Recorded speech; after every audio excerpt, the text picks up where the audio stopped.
to populate in a larger way as we get moving through this evening. So let's get back to our panel for some quick thoughts. And look who's joined us. Katie Pavlich is with us now. Hi, Katie. Happy election evening to you. Your thoughts as we get rolling with some bit of results. The first tranche here. Well, in Virginia, we'll be seeing results soon. There's a couple of interesting races there. Virginia 10 is one of them with Jennifer Wexton defending her seat. That is a close one. Virginia 7 with Yesli Vega taking on Abigail Spanberger. Remember that she was the one who was on that phone call with Democrats a year ago saying, you have to stop with the defund the police. She was in the election when, or in the state when Glenn Youngkin won the election, and he took in a lot of independent votes based on school choice for parents. So those are two to watch in Virginia. Generally, it's been interesting to watch the places where Democrats have had to defend territory where they wouldn't regularly do so, even in places where Republicans might not win. Washington State with Tiffany Smiley, for example, against Senator Patty Murray. In Oregon, the governorship is up there. Republican may win that seat. In New York, of course, now we have Sean Patrick Maloney, who is the head of the DCCC, having to defend his seat, possibly in New York. And then when you look at the campaign styles here, you know, Democrats have been campaigning on very ideological leftist issues, whereas Republicans have been campaigning on issues that affect everybody, regardless of your political party, inflation, the economy. It's much like Joe Biden has governed, and they sounded the alarm about a week ago saying they needed to finally get focused back on the economy, but they haven't been focused on the issues that voters care about, and that's why they've had to defend territory from the West Coast to the East Coast, and we'll see how tight those margins are as the results come in tonight. Yeah, Carl, you have people talking in your ear from all over the country. You're looking at these numbers, anything? Well, look, it's very early, so everybody at this point, particularly if your polls have not closed, are just talking. But there is one interesting state where you can track the vote during the day, and that's Nevada. And John Ralston, the longtime observer of Nevada politics, who this morning was forecasting the D's holding on, is now beginning to raise alarm bells because in the two big counties, Clark County, Las Vegas, where about more than two-thirds of the voters are, Democrats are not turning out to the degree that they did in 2018. And in Washoe County, Reno, which the Democrats need to win to offset all of the 15 rural counties which are heavily Republican, the Republicans are turning out, and he's beginning to forecast that the Democrats are in trouble in that second biggest county in the state. And not just that, the governor's race, too. Right. That governor's race, it just hasn't gotten as much attention as the Adam Laxalt, Catherine Cortez Master race, and it hasn't gotten as much attention as Arizona to the south of Nevada. But Governor Sisolak is under a lot of fire for his handling of COVID, and a lot of the industry and sectors and small businesses, particularly let alone the school children, haven't fully recovered in the state of Nevada because of that. He's got a really great opponent in Joe Lombardo. He was the Clark County Sheriff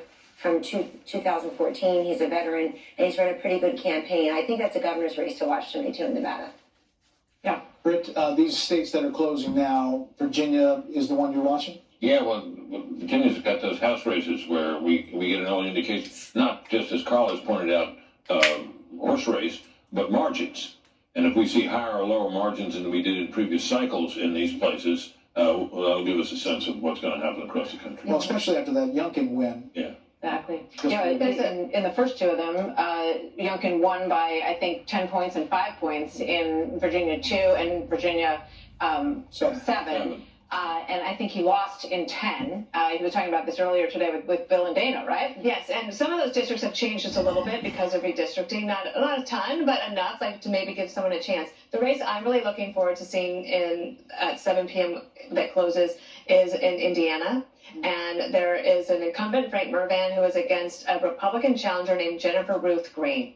And I find her energetic, exciting. She had a terrible thing happen to her when Politico released a report about an assault that happened to her when she was in the Air Force. She did not want that released, and she handled that with such dignity and grace, and she's got a ton of energy. All she wants to talk about is gas, groceries, and grandkids. That's all she talks about. So that one closes at 7 p.m. too. Hey, Trey, your buddy Tim Scott won a pretty easy re-election. I don't know what took so long to call that race. I can tell you this.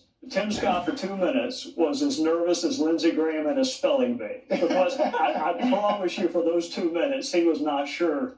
How can, I need Carl or Kellyanne, how can you split your ticket Kemp-Warnock? So if Kemp is doing well, how is Warnock maybe outperforming Abrams? That's what I'll be watching tonight. Both incumbents. And one more question on Senator Scott. Does he have bigger ambitions after this election? I think he wants to buy the Dallas Cowboys. Well,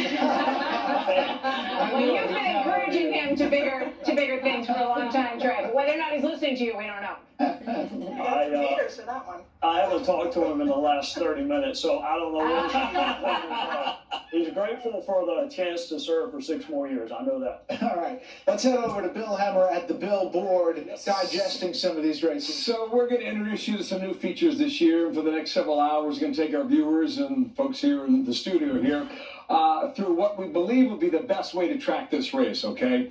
So 2 new features here. I'm going to start in Virginia with these key house races, okay? We call them key because the beginning of the night, about an hour ago, we talked about the 26 toss-ups. These are 3 of the toss-ups in the state of Virginia. So they can either be toss-up states or they can be Democratic or Republicans in leadership on the House side. So you'll see that pop up through the night. The other thing is we expect some tight races, right? We expect some races that may go into tomorrow or the day after, or even Friday by the end of this week. We'll see about that. So we've been trying to find out for you at home, where is the vote outstanding, all right? So it's either purple haze or it's purple rain, okay? But you're going to see the map on me behind me change throughout the night, and the darker the purple, the more vote there is outstanding, okay? On the bar up here, you'll see a little gray area. That will denote that all the votes for that county have been counted and tabulated and reported. But the darker the purple here, that's what we're waiting on, okay? And as you can see in Virginia, purple haze, purple rain, you go ahead and make the call. So in this state itself, what Republicans have tried to characterize these 3 races. If they win Virginia 2, they believe they'll be the majority in the House.